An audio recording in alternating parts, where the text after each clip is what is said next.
Assalamualaikum warahmatullahi wabarakatuh.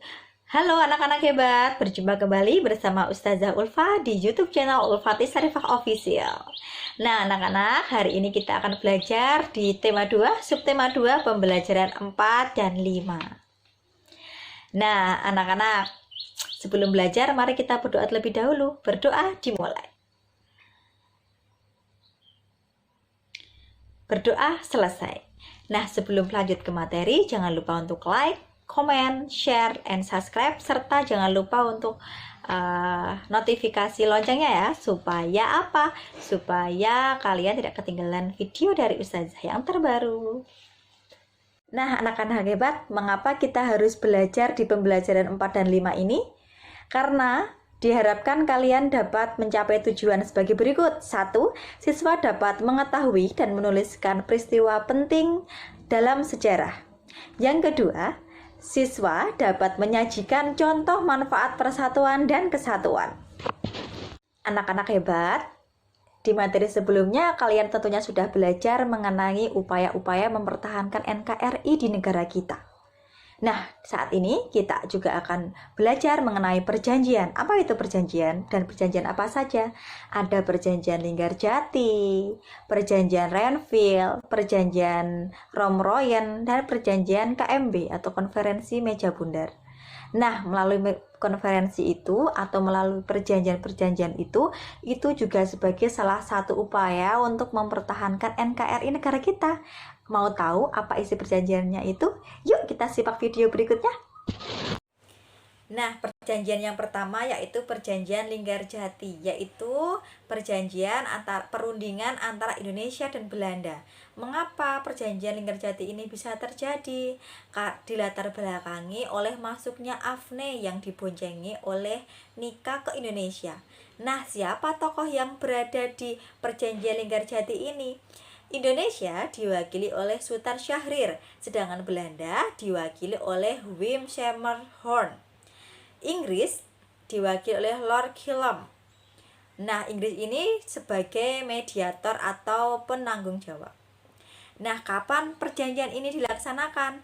Perjanjian ini dilakukan pada tanggal 15 November 1946 sampai dengan 20 Maret 1947.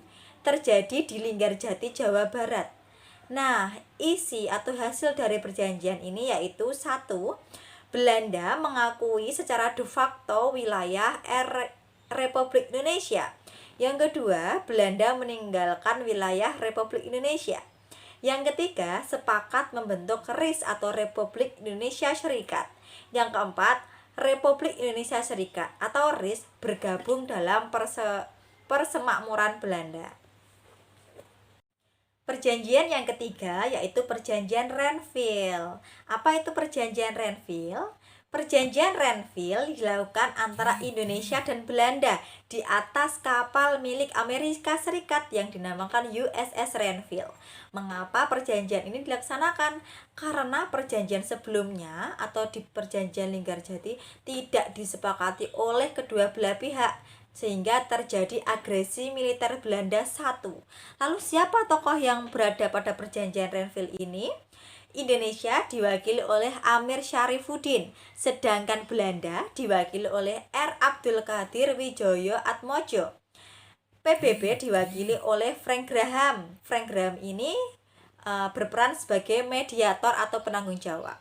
Nah, kapan perjanjian ini dilaksanakan? Perjanjian Renville dilakukan tanggal 8 Desember 1947 sampai dengan 17 Januari 1948, di mana terjadi di atas kapal milik Amerika Serikat atau USS Renville yang berlabuh di Pelabuhan Tanjung Priok, Jakarta. Nah, hasil dari perjanjian Renville ini yaitu 1. Belanda mengakui Jawa Tengah, Yogyakarta, dan Sumatera sebagai wilayah Republik Indonesia. Yang kedua, disetujui garis pemisah RI dan wilayah penduduk Belanda. Yang ketiga, TNI ditarik dari Jawa Barat dan Jawa Timur. Perjanjian yang ketiga yaitu perjanjian Renville. Apa itu perjanjian Renville? Perjanjian Renville dilakukan antara Indonesia dan Belanda di atas kapal milik Amerika Serikat yang dinamakan USS Renville. Mengapa perjanjian ini dilaksanakan? Karena perjanjian sebelumnya atau di perjanjian Linggarjati tidak disepakati oleh kedua belah pihak, sehingga terjadi agresi militer Belanda satu. Lalu siapa tokoh yang berada pada perjanjian Renville ini? Indonesia diwakili oleh Amir Syarifuddin, sedangkan Belanda diwakili oleh R. Abdul Qadir Wijoyo Atmojo. PBB diwakili oleh Frank Graham. Frank Graham ini berperan sebagai mediator atau penanggung jawab. Nah, kapan perjanjian ini dilaksanakan? Perjanjian Renville dilakukan tanggal 8 Desember 1947 sampai dengan 17 Januari 1948, di mana terjadi di atas kapal milik Amerika Serikat atau USS Renville yang berlabuh di Pelabuhan Tanjung Priok, Jakarta. Nah, hasil dari perjanjian Renville ini yaitu 1. Belanda mengakui Jawa Tengah, Yogyakarta, dan Sumatera sebagai wilayah Republik Indonesia. Yang kedua, disetujui garis pemisah RI dan wilayah penduduk Belanda. Yang ketiga, TNI ditarik dari Jawa Barat dan Jawa Timur. Perjanjian yang keempat yaitu Konferensi Meja Bundar atau KMB. Bertujuan untuk menyelesaikan sengketa Indonesia dan Belanda dengan adil dan secepatnya. Mengapa dilakukan? Untuk segera menyerahkan kedaulatan yang tangguh, penuh, dan tidak bersyarat kepada negara Indonesia Serikat. Nah, siapa tokoh yang berada pada konferensi meja bundar ini? Indonesia diwakili oleh Muhammad Hatta, sedangkan Belanda diwakili oleh Sultan Hamid II. Wakil dari BFO yaitu Bijen for Federal Overlay. Nah, kapan KMB ini dilakukan? Dilakukan pada tanggal 23 Agustus 1949 sampai dengan 2 November 1949. Dilakukan di Den Haag, Belanda. Dan apa hasil dari konferensi meja bundar ini? Hasilnya, 1. Belanda mengakui RIS sebagai negara yang merdeka dan berdaulat. Yang kedua, kedaulatan diserahkan selambat-lambatnya tanggal 30 Desember 1949 dan dimulai dari 27. Nah, kemudian yang ketiga, penarikan tentara Belanda. Yang keempat, pengembalian hutang Hindia Belanda oleh Republik Indonesia Serikat. Nah, anak-anak, di video tadi Ustazah telah menjelaskan adanya perjanjian-perjanjian yang dilakukan oleh para pejuang atau pahlawan dahulu dalam rangka untuk mempertahankan NKRI di negara kita ini. Sungguh luar biasa ya anak-anak. Nah, kita sebagai generasi penerus harusnya tetap mempertahankan dan meneruskan semangat juang mereka dengan cara apa? Belajar yang rajin tentunya. Nah, dari kisah tadi atau perjanjian-perjanjian tadi, tentu kita akan berpikir, kenapa bisa terjadi? Dengan adanya pertempuran, diplomasi atau perjanjian, itu adalah langkah mereka. Untuk apa? Untuk mempertahankan NKRI. Dan itu tidak akan terjadi apabila tidak ada kerjasama dan rasa persatuan para pahlawan untuk negara kita. Di semua rakyatnya, semua pejuang Indonesia itu semua bersatu dengan menegakkan dalam hati mereka persatuan dan kesatuan sesuai dengan Pancasila sila ketiga. Dalam hati mereka terpatri bagaimana caranya untuk mempertahankan dan mempersatukan negara kita agar merdeka. Mereka mengorbankan harta, benda, bahkan nyawa mereka.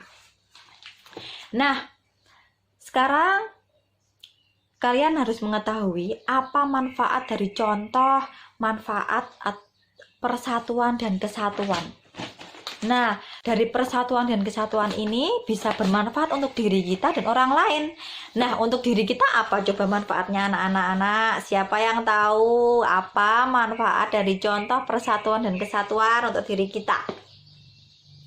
Ya, pintar sekali. Untuk diri kita akan membuat hati kita nyaman, tentram, damai. Kenapa? Karena tidak ada perselisihan, tidak ada yang saling mencela, kan bersatu. Nah, tidak ada rasa benci. Jadi hati kita terasa tentram, nyaman, dan damai. Menjalani hidup kita juga enak, ya kan? Ya. Yang kedua, apa manfaatnya untuk orang lain dan masyarakat? Sama, akan adanya saling tolong menolong, adanya kerjasama, hidupnya juga tentram di masyarakat karena tidak ada perselisihan, tidak ada tawur-tawuran, karena di hati mereka hanyalah ada persatuan dan kesatuan. Nah, bagaimana? Coba kalian bayangkan, bagaimana kalau di masyarakat atau di lingkungan tempat tinggal kalian tidak ada persatuan. Apa kalian bisa belajar dengan enak dan nyaman seperti ini? Bisakah makan dan tidur dengan nyaman? Tentu tidak kan? Iya. Itulah manfaat dari persatuan dan kesatuan. Kalau di masyarakat, maka menumbuhkan cinta dan kasih sayang sesama, memperkuat rasa kekeluargaan, apalagi hilangnya konflik dan perpecahan di masyarakat. Nah, bagaimana kalau itu tidak ada? Bagaimana kalau rasa nyamannya itu tidak ada? Tentu hidup kita tidak akan seperti ini ya. Ya, maka dari itu kalian dan kita semua harus tetap menjaga persatuan dan kesatuan karena manfaatnya sangat banyak sekali, manfaatnya bagi diri kita maupun untuk orang lain dan masyarakat. Nah, dengan adanya itu maka masih ada gotong royong, masih ada orang yang siap menolong. Coba seandainya kalian kesusahan tidak ada satupun orang yang menolong, bagaimana rasanya? Tapi alhamdulillah di zaman kita sekarang masih ada ya, tentunya terutama kalian masih suka menolong kan sesama teman, sesama anggota keluarga, dan tidak saling bertengkar kan? Nah, pinter anaknya ustazah, pasti semuanya pinter dan saling menolong dan masih terpatri rasa persatuan dan kesatuan dan persatuan. Nah, anak-anak, sekarang coba kalian cari apa manfaat lain dari persatuan dan kesatuan selain yang ustazah tadi sebutkan. Nah, coba kalian ingat ya. Oke, sekian pembelajaran dari ustazah hari ini. Semoga dapat bermanfaat. Dan apa? Ayo anak-anak. Ya, semoga dapat bermanfaat dan untuk menambah wawasan kalian semua tentunya. Dan jangan pernah melupakan sejarah. Kata Bung Karno, jas merah. Jangan sekali-kali melupakan sejarah. Kalau bukan kita yang mengingatnya, siapa lagi? Kita adalah generasi penerus bangsa. Tugas kita apa? Menjaga apa?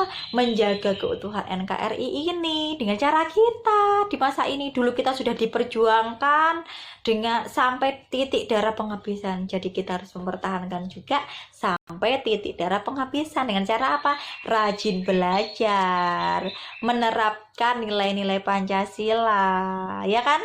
Ada 5 sila. Nah, silakan itu diamalkan di kehidupan kalian. Nah, sekian dari ustazah. Semoga bermanfaat. Dan mohon maaf ya apabila dalam penjelasan mungkin ada yang kurang berkenan. Semoga bermanfaat untuk kalian semua. Dan tunggu video selanjutnya dari ustazah. Dah. Assalamualaikum warahmatullahi wabarakatuh.